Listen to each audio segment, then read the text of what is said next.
his memory is, it's, right now, it's so painful. Well, you'll get to the bottom. A family turns to News 4, seeking answers about their son who died while in the custody of the Erie County Sheriff's Office. Good evening, everyone. No one investigates like News 4. We've uncovered new and disturbing details in the death of a suspect. And we want to warn you, some of the images we're about to show are graphic. His family says someone needs to answer for this. Now, this is a picture of Richard Metcalf before he died. His family and the police force that initially arrested him say he did not look like that before he was sent to the Erie County Holding Center. A lot of questions emerged since we first brought you this story last week. News 4 investigative reporter Luke Moretti has our exclusive update tonight. Luke? Yeah, Don and Jackie, family members of Richard Metcalf Jr. have a lot of questions. They have an attorney. They have a private investigator. They want to know what caused their loved one to die while in the custody of authorities. Richard Metcalf Sr. grieves over his son's death. If you can imagine your child like that after you just saw him. 35-year-old Richard Metcalf Jr. was arrested by Depew police 2 weeks ago on a burglary charge. But a few days later, while in the custody of the Erie County Sheriff's Jail Division, Metcalf suffered a massive heart attack and died. His father provided us with this picture of his son in a hospital bed. He says it was taken a few hours before his son passed away. My personal opinion is that he was severely beaten. Like, there's no other explanation. There's no other logical explanation for that. Both Metcalf and his attorney, Thomas Casey, say they saw the younger Metcalf during his arraignment in court, before he was turned over to the holding center. And he looked absolutely nothing at all like these pictures here portray him. He was fine. He looked fine, other than that little scratch above his left eye. And then the next thing I know, he looks like this.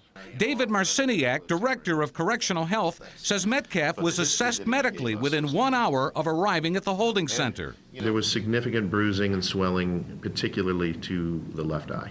And this is how he was brought to you? Correct. Marciniak says he was assessed by nurses and taken to the Erie County Medical Center. He says Metcalf was later released back to the sheriff's office. But later on, Metcalf's behavior changed, according to Thomas Dina, superintendent of the jail division. He says Metcalf became irrational and completely non-compliant. He was spitting blood at the officers as they were trying to de-escalate the situation.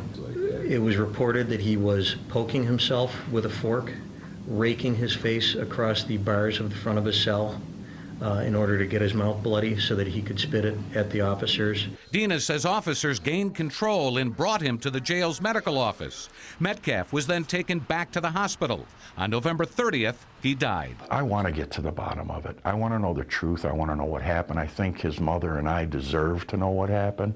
Attorney Thomas Casey is investigating the case on behalf of the Metcalf family. What I've been told is that the injuries he sustained were brought upon himself by smashing his head and body against the bars and the wall in his cell.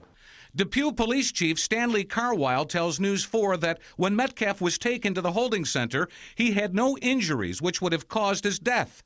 He says Depew police had him checked out at the hospital as a precaution.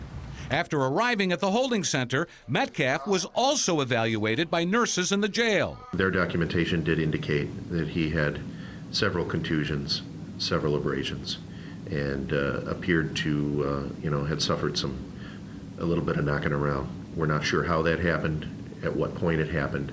We only reported what we saw upon his arrival. But Chief Carwile says there's no way the holding center would have accepted him in the conditions seen in the photograph or the autopsy pictures. Something happened that caused him to be in that condition. Either he did it to himself, or someone did it to him, one or the other. And that's what we're trying to find out. Jail Superintendent Thomas Dina says everything was done by the book. Right now, after reviewing video, reading statements, there is nothing to indicate that any staff involved in this response to this incident acted in any way other than professionally and appropriately. There's no indication of any misconduct.